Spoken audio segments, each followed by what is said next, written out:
It is landmark legislation that could radically change the lives of millions of Californians is just a governor's signature away from reality now. AB 5 will turn independent contractors into employees. And that means that they will receive company benefits such as overtime and sick pay. KCAL9's Sarah Donchi is live with more on the industry that is expected to be the most impacted by this, and that would be, Sarah, ride sharing, right?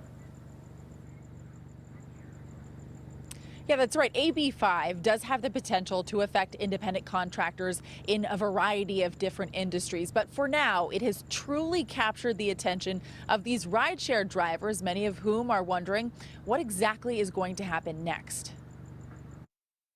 For passengers, rideshare services like Uber and Lyft are supposed to make life easy. For the drivers who make that possible, a new law could change what it's like for them to work. The employee versus independent contractor debate has basically been around for years, and I think that really it isn't until this point that it's now kind of coming to a head with the law and the legislation.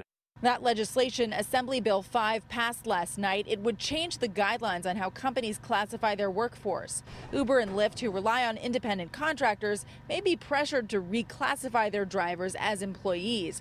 Harry Campbell, who runs a YouTube channel, podcast, and website called The Rideshare Guy, says drivers are split on the issue. For the drivers who are working 30, 40, 50, 60 hours a week, it's a tough job right now. You're basically getting paid like an independent contractor, but you have none of the benefits of an employee. Rideshare companies have already pushed back against AB 5, saying the law could change when and where drivers would be able to work.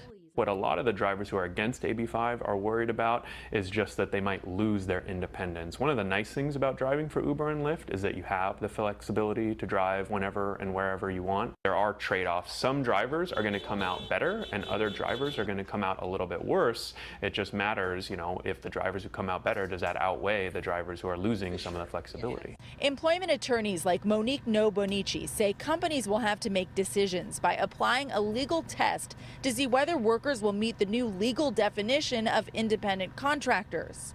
All this does is it puts a little pressure on the companies to really take a look at their workforce and decide whether or not there is risk associated with how they're currently classifying their employees.